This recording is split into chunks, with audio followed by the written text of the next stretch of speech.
Financial institutions go to great lengths to protect themselves against cyber attacks. But as in Live Free or Die Hard, very little stops the elite hackers from penetrating the most sophisticated technology. The hacker underground has developed various weapons in cyberspace that allow them to bypass encryption and thus get into these systems and steal your funds. And the average losses associated with a cyber heist is 1.3 million. An average bank robbery in the physical world, where you have a gun or a weapon, is only $6,000 to $8,000. This is a criminal industry with staggering rewards. In 2005, a Miami-based hacker made crime history by pulling off one of the biggest online bank heists of all time. But he's far less known than the likes of Bonnie and Clyde or Billy the Kid.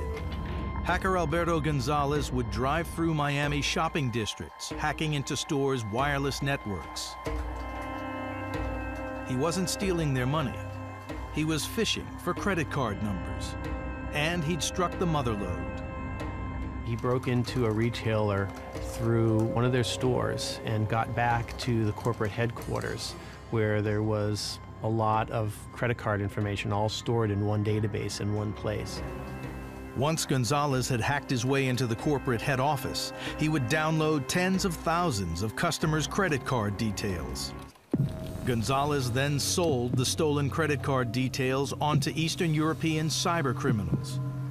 In his first year, Gonzalez stole an incredible 11.2 million payment cards from retailers across Miami. 12 months later, this had increased to almost 90 million. That was hitting very, very large retail chains that have thousands of stores and, millions of customers, obviously. So he went after really big targets, and, he was successful. Gonzalez got greedy. He decided that it had worked, that he didn't think he had left any tracks. And well, technically, one agent versus one hacker, you're kind of same level. The hacker's probably going to be able to outwit him on anything online. But you bring money into it, and the amount of systems, the amount of agencies, the amount of people who are now focused on you is a problem. In July 2007, the year Live Free or Die Hard was released, Gonzalez was arrested when an undercover detective followed him into a bank. Pretending to use one of the machines, the detective watched as Gonzalez pulled out a number of debit cards and withdrew tens of thousands of dollars in cash.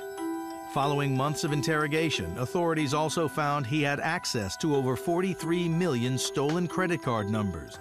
Gonzalez was jailed for 20 years. But why didn't this incredible cyber heist make the headlines? You don't hear about the bank robberies that occur in cyberspace because of the reality of the reputational risk that would impact the financial institution as a whole. Law enforcement, both Europol, the FBI, Secret Service in the US, collaborate heavily with the financial institutions to go after cyber criminals.